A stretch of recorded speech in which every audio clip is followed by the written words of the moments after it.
حیا اور پاکدامنی audio book حصہ 21 باب 5 زنا کے اسباب سزا اور مسیلمہ قذاب۔ سزا بن حارث حوازن کے قبیلے بنی تمیم میں پیدا ہوئی۔ اس کی پرورش کے شمال مشرق میں اس سرزمین پر ہوئی جو آج کل عراق کہلاتی ہے۔ اس کو دو دریاؤں دجلہ اور فرات کے درمیان ہونے کی وجہ سے الجزیرہ کہا جاتا ہے۔ سزا مذہب سے عیسائی اور نہایت تیز ترار اور بلند حوصلہ عورت تھی۔ اسے تقریر اور بولنے کی خوب مہارت حاصل تھی۔ سمجھداری خرچ کرنے اور رائے کی پختگی میں اپنی مثال آپ تھی۔ اپنے زمانے کی مشہور کاہن تھی اور سب سے بڑھ کر یہ کہ شباب اور دل ربائی میں چاند کو شرماتی تھی۔ جب نبی علیہ السلام نے وفات پائی تو سزا نبوت اور وحی الہی کی دعوے دار بن بیٹھی۔ سب سے پہلے بنی تغلب نے اس کی نبوت کو تسلیم کیا۔ سزا نے قافیے بھری عبارتوں میں خط لکھ کر تمام عربی قبیلوں کو اپنے نئے دین کی دعوت دی۔ بنی تمیم کا سردار مالک ابن حبیرہ اس کے خط کی فصاحت اور بلاغت کو دیکھ کر اس کا دیوانہ ہو گیا۔ تھوڑے عرصے کے بعد سزا کے جھنڈے تلے ایک زبردست لشکر ہو گیا۔ سزا نے سب سے پہلے بنی تمیم پر حملہ کیا۔ سخت گھمسان کی لڑائی ہوئی لیکن بنی تمیم کے لوگوں نے اس سے صلح کر لی۔ سزا نے اگلے روز ایک پر اثر عبارت تیار کی اور صبح کے وقت فوج کے سرداروں کو کہنے لگی، میں وحی الہی کی وجہ سے یمامہ پر حملہ کرنا چاہتی ہوں۔ یمامہ وہ جگہ تھی جہاں مسیلمہ بن قذاب اپنی فوج کے ساتھ موجود تھا۔ جب مسیلمہ قذاب کو سزا کے آنے کی خبر ملی تو اس نے عیاری اور مکاری سے کام لیا۔ اپنے لوگوں کو قیمتی تحفے وغیرہ دے کر سزا کے پاس پیغام بھیجا کہ پہلے عرب کے سارے شہر آدھے ہمارے تھے اور آدھے قریش کے تھے، کیونکہ قریش نے بدعہدی کی لہٰذا وہ آدھے تمہارے سپرد کرتا ہوں۔ یہ پیغام بھی دیا کہ مجھے آپ سے ملاقات کا شوق ہے، اگر اجازت ہو تو حاضر ہو جاؤ۔ سزا نے اسے ملاقات کی اجازت دے دی۔ مسیلمہ قذاب اپنی 40 ہوشیار اور مکار فوجیوں کو لے کر سزا کے پاس پہنچا اور تپاک سے ملا۔ اس نے سزا کے حسن و جمال کو دیکھا تو دیوانہ ہو گیا۔ اسے یقین تھا کہ لڑ جھگڑ کر عورت ذات کو جیتنا مشکل ہے، البتہ عشق و محبت کے کانٹوں میں پھنسا کر سیدھی کرنا آسان ہے۔ مسیلمہ نے سزا کی تعریفوں کے پل باندھ دیے اور درخواست پیش کی کہ آپ میری دعوت قبول کر کے میرے خیمے تک تشریف لے چلیں۔ وہاں ہم دونوں تنہائی میں ایک دوسرے سے بات کریں گے اور اپنی اپنی نبوت کا تذکرہ درمیان میں لائیں گے۔ سزا اپنی تعریفیں سن سن کر جوش مسرت میں پھولی نہیں سماتی تھی۔ اس نے حامی بھر لی اور وعدہ بھی کر لیا، دونوں کے حامی خیمے سے دور رہیں گے، کسی کو اندر آنے کی اجازت نہ ہوگی۔ اس کامیابی پر مسیلمہ کی بانچیں کھل گئی۔ اس نے واپس آ کر حکم دیا کہ ایک خوشنما اور پر تکلف خیمہ گاڑا جائے، اس میں اعلیٰ قسم کے اسباب عیش و نشاط رکھے جائے، سجا سوار کر قسم قسم کے عطر مہیا کیے جائے اور خیمے کو سجا دھجا کر سیج بنا دیا جائے۔ جب سب تیاری پوری ہو گئی تو اس نے سزا کو آنے کی دعوت دی۔ سزا اگرچہ رشک کمر اور حسن و جمال کا پیکر تھی، مگر اس ملاقات کے لیے وہ خوب بن سور کر اور جوبن نکھار کر حسن و لطافت کے پھول برساتی اور معشوقانہ انداز مستی میں چلتی ہوئی مسیلمہ قذاب کے خیمے میں آ پہنچی۔ مسیلمہ اگرچہ سزا سے عمر میں دگنا تھا مگر ڈیل ڈول کے اعتبار سے مضبوط تھا۔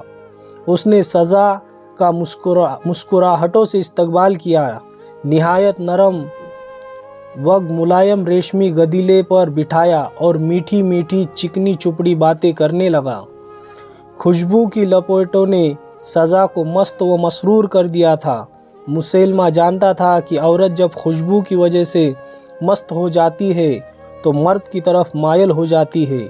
मुसलमान ने सज़ा से कहा कि अगर आप पर हाल में कोई वही नाजिल हुई हो तो सुनाइए। सज़ा बोली कि नहीं, पहले आप सुनाइए। मुसलमान तो पहले ही शहवत भरी गुफ्तगू करने के लिए तैयार बैठा था। उसने सज़ा का रवैया मालूम करने के लिए कहा कि मुझ पर यह वही उतरी है। क्या तुम नहीं देखते कि तुम्हारा रब हामला औरतों से क्या सलूक करता है? उनसे चलते फिरते जानदार निकालता है जो पर्दों और झिल्लियों के दरमियान लिपटे रहते हैं। क्योंकि मुसलमान की वजह वही सज़ा की नफसानी ख्वाहिश के मुताबिक थी। शबाब की उमंगों ने उसे गदगदाना शुरू कर दिया। वह गैर मर्द के साथ तन्हाई में बैठी थी और चाहती थी कि शहवानी गुफ्तगू जारी रहे। बोली, अच्छा कोई और वही भी सुनाइए। जब मुसलमान ने देखा कि इस नाज़नीन ने इतनी फहश गुफ्तगू को गवारा कर लिया और बुरा मानने के बजाय खुश हुई तो उसका हौसला बढ़ा। उसने मस्त निगाहों से सज़ा की तरफ देखा, उसके हुस्न व जमाल की खुद तारीफ़ की और कहा, हक ताला ने यह आयत भी नाजिल फरमाई है। इस शर्मनाक और शहवत अंदोज इब्लीसी कलाम को सुनकर सज़ा के अंदर शहवत बेदार हो गई। उसकी आँखों में सुर्ख डोरे आने लगे। मुसलमान बहुत चालाक और मक्कार और औरत की तबीयत को जानता था। कहने लगा, सुनो, खुदाए बुज़ुर्ग व बरतर ने आधी ज़मीन मुझे दी है और आधी कुरैश को दी, मगर कुरैश ने नाइंसाफ़ी की, लिहाजा मैंने कुरैश का आधा हिस्सा तुम्हें दे दिया। मैं बड़े खुलूस से मशवरा देता हूँ कि अगर हमारी फ़ौजें मिल जाए तो हम सारे अरब पर कब्ज़ा कर लेंगे। तुम अरब की मलिका कहलाओगी। तुम्हारी फ़ौज की देखभाल का काम मैं करूँगा। हम आपस में निकाह कर लेते हैं, हमारी नबूवत भी खूब चमकेंगी। सज़ा पर मुसलमान का जादू चल चुका था। वो बोली, मुझे आपका मशवरा मंजूर है। यह सुनकर मुसलमान मुस्कुराया और कहने लगा, मुझे ऐसा ही हुक्म मिला है। अलगर्ज मियाँ बीवी राज़ी तो क्या करेगा काजी की तरह दोनों ने बिना किसी गवाह के खुद ही निकाह कर लिया और सुहागरात मनाना शुरू कर दी। तन्हाई में गैर मर्द के साथ बातचीत करने का अक्ली अंजाम यही होता है। खेमे से बाहर दोनों नबूवत के दावेदारों के पैरोकार ये गुमान कर रहे थे कि खेमे के अंदर हर मसले पर बहुत कुछ ज़िरा हो रही है। बहस व इख्तिलाफ़ी अपने उरूज पर होंगी। लोग अंजाम मुलाकात मालूम करने के लिए चश्मे बराए और कान लगाए हुए थे, जबकि खेमे के अंदर दूल्हा और दुल्हन बेहतरीन बिस्तर पर जवानी के मज़े लूट रहे थे। शौक़े विसाल का ये आलम था कि 3 दिन तक खेमे से बाहर न निकले। मुसलमान ने जी भरकर सज़ा से नफसानी ख्वाहिश पूरी की और अरमान भरे दिल की आरज़ुएँ पूरी की। 3 दिन में अपनी नबूवत को खाक में मिलाकर मुसलमान के हाथों अपनी इज्जत लुटाकर शर्मिंदगी में डूबी हुई सज़ा लड़खड़ाते कदमों से चलती हुई अपने लश्कर में वापस हुई। उसके सरदारों ने पूछा कि 3 दिन की मजलिस का क्या नतीजा निकला? कहने लगी, वह भी नबी बरहक है। मैंने उसकी नबूवत को तस्लीम करते हुए निकाह कर लिया है। फ़ौजियों के सब्र व इंतज़ार का पैमाना लबरेज हो चुका था। एक ने पूछा कि गवाह कौन था और मेहर कितना था? सज़ा ने शर्मिंदगी से आंखें नीची कर ली। नादिम चेहरा अपनी बाजी हारने की वजह से ज़मीन की तरफ झुक गया। कहने लगी कि मैं मुसलमान से हक मेहर पूछना भूल गई। मौतकीदों ने मशवरा दिया कि आप इसी वक्त दोबारा जाए और मेहर का तस्फिया करें। उसके बगैर निकाह ठीक नहीं होता। उनके मजबूर करने पर सज़ा नदामत और शर्मिंदगी की तस्वीर बनी हुई वापस लौटी। मुसलमान ने खेमे के दरवाज़े बंद कर लिए थे। वह इस बात पर घबराया हुआ था कि कहीं सज़ा के पैरोकार इसे अपनी तौहीन समझकर उसके कत्ल पर न उतर आए। जब मुसलमान का पता चला कि सज़ा दरवाज़े पर आई है तो उसने एक सुराख से झांककर पूछा कि दोबारा कैसे आना हुआ? सज़ा ने कहा कि मैं अपना महर पूछना भूल गई थी। मुसलमान ने मुस्कुराकर कहा, मोहम्मद सल्लल्लाहु अलैहि वसल्लम मेराज में अर्शे बरी से 5 नमाजें लाए थे। रब्बुल इज़्ज़त ने मोमिनीन को सज़ा के मेहर के बदले फजर और इशा की नमाजें माफ़ कर दी। सज़ा वापस आई तो उसके लश्कर के मर्द हजरात को शक पड़ गया कि दाल में कुछ काला है। वह सज़ा जो लोगों के सामने चहकती थी, अपने बोलने के ज़रिए उनके दिल मोह लेती थी, जोशे तकरीर और हुस्न तस्वीर से दिलों को हमवार कर लेती थी, अब सहमी और घबराई हुई कैफियत से दो चार थी। ज़बान से बेढंगे अल्फाज निकल रहे थे। औरत जब अपना ज़ोहरे असमत लुटा बैठे तो उसका यही हाल होता है। वो अपनी जीती बाजी हार चुकी थी। उसकी फ़ौज के लोग बददिल होकर घरों को वापस जाने लगे। इसी दौरान हज़रत खालिद बिन वलीद रज़ी अल्लाह अन्हु इस्लामी लश्कर को लेकर यमामा पहुँचे। मुसैलमा कत्ल हुआ। सज़ा ने भागकर जान बचाई और जजीरे में जाकर मुकीम हो गई। नबूवत के दावे से तौबा की और इस्लाम कबूल कर लिया। कबीला बनी तुगलब से उसका ननहाली रिश्ता था। उसमें जाकर खामोशी की ज़िंदगी गुजारने लगी।